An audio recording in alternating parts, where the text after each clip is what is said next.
Olá pessoas, tudo bem? De volta para o canal Marca Páginas pela milésima, centésima, não sei quantas vezes, mas hoje eu vou fazer um vídeo um pouquinho diferente. Eu não vou falar o nome, você não viu no título, porque eu vou deixar sem. A brincadeira vai ser, que livro é este? Vamos lá?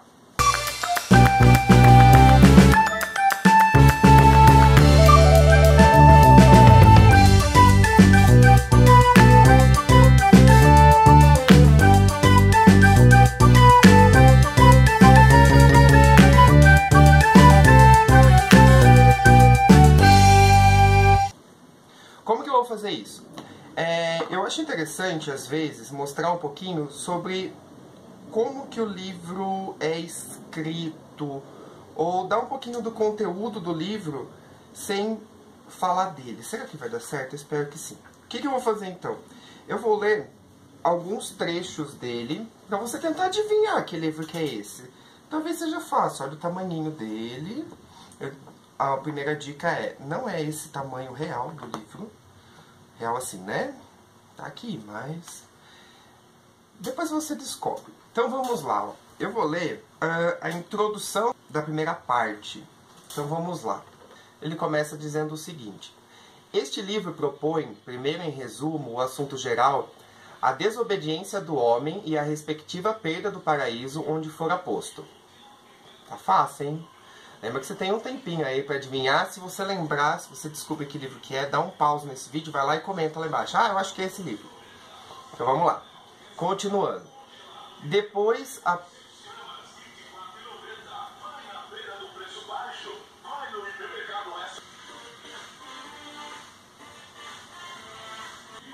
aborda a primeira causa de sua queda, a serpente, ou antes, Satanás na serpente, o qual, rebelando-se contra Deus e acompanhando por muitas legiões de anjos, foi por ordem de Deus expulso do céu e lançado ao grande fosso, ou seja, a queda de Satanás, de Satã.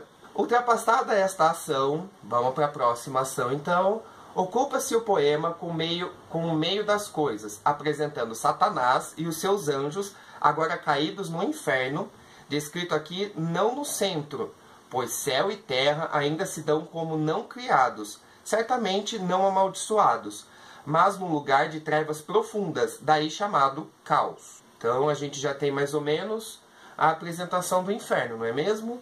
O inferno não é aquele que a gente conhece, é algo antes da criação da terra, é o que ele está dizendo aqui. Vamos continuar. Aqui Satanás, com os seus anjos boiando no lago de fogo, atordoados e atingidos por raios, recupera após certo tempo, como que de perplexidade, chama o seu imediato em hierarquia e dignidade, que também por perto jaz. Conferenciam acerca da malograda queda. Ou seja, depois de eles estarem lá, né, se fudendo, tomando raio, sendo queimado, começa uma pequena reuniãozinha, um one-on-one. Satanás acorda todas as suas legiões, que até ali estavam igualmente aturdidas.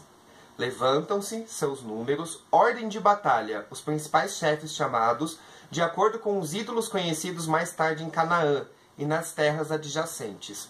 A estes discursa Satanás, conforta-os na esperança de ainda reconquistarem o céu, mas diz-lhe por último do novo mundo e nova criatura a serem criados, segundo uma antiga profecia ou relatos do céu, pois que a existência de anjos era bem anterior à criação visível na opinião de muitos pais da igreja.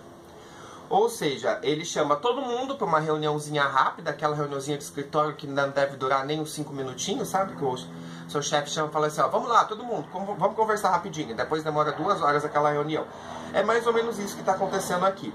Só que, olha que interessante, ele diz sobre o novo mundo, uma nova criatura a serem criados. Isso era uma profecia no céu. Lembrando, céu e inferno existiam em dimensões diferentes, pode-se dizer assim, a Terra ainda não era o que a gente conhece hoje, e eles estavam discutindo sobre como se vingar de Deus, que expulsou Satanás e a gangue dele pro caos. Terminando, para saber da veracidade desta profecia e o que deliberar em relação a ela, recorre a um conselho pleno.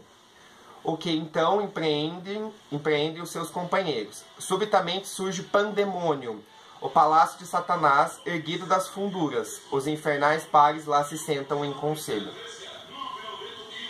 E vem esse carro, que provavelmente não é do inferno, não saiu do pandemônio, mas está fazendo um inferno na gravação deste vídeo. Ou seja, aqui nesse último parágrafo, a motivação é de discutir uma vingança, faz surgir o castelo de Satã. Olha isso! Olha isso! E aí, descobriu que livro que é? Tá fácil, hein? Meu, tá muito fácil. Pelo que eu li aqui, eu não sei se ficou claro pra vocês, mas eu achei muito fácil de ler. Não é aqueles livros antigos com um vocabulário todo rebuscado, difícil de entender, sabe? E eu vou te dar um argumento agora do porquê é assim. Antes dessa página que eu li, o autor começa o livro, na verdade, falando... A primeira coisa que ele escreve é para falar sobre o verso. E ele diz o seguinte, esse trechinho é menor, tá? Prometo. Ele diz assim, ó. A medida é a do verso heróico sem rima, tal como o de Homero e o de Virgílio. Olha o calibre desta obra. Tal como de Homero e de Virgílio, ou seja, da Ilíada, da Odisseia de Homero e da Eneida do Virgílio. E eu posso confessar para vocês que é muito parecido. Eu comecei a ler e já passei da metade. Quando eu terminar eu volto para falar mais detalhes sobre a obra, que eu não vou dar tantos aqui. É uma obra muito, muito, muito parecida com a do Virgílio e a do Homero, assim, no estilo, na heroicidade, na vingança, no planejamento, essas coisas assim. É bem bacana. Continuando. A rima é complemento desnecessário ao bom poema. Olha como ela é ousada. E ao verso capaz, e enquanto ornamento dispensável, especialmente nas obras mais longas. Invenção, afinal, de uma idade bárbara. Agora ele vem para dar uma cutucada nas amigas poetinhas. A fim de compensar argumentos pobres e métricas aleijada.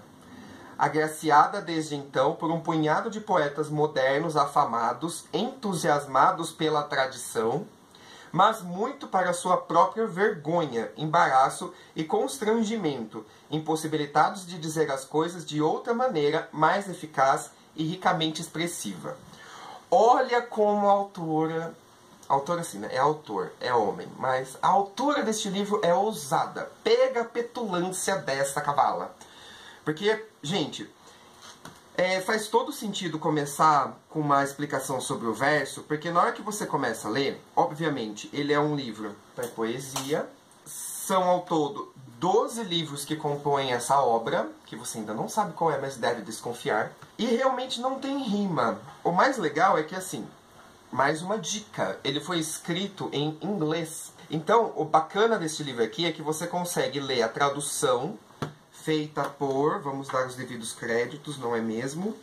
Daniel Jonas. Você consegue ler a tradução feita pelo Daniel Jonas ao mesmo tempo, ou em paralelo, obviamente, com o original em inglês. E eu confesso para vocês o seguinte, eu leio algumas obras em inglês, mas eu leio muito mais devagar do que em português, obviamente, porque não é minha língua materna. Porém, eu me surpreendi muito, porque é muito fácil de ler em inglês essa obra aqui. Óbvio que vai ter uma palavrinha ou outra que a gente não conhece, mas o bacana é que, assim, ele foi feito numa linguagem oral. Ele não foi feito naquela linguagem toda rebuscada, romântica e por aí vai.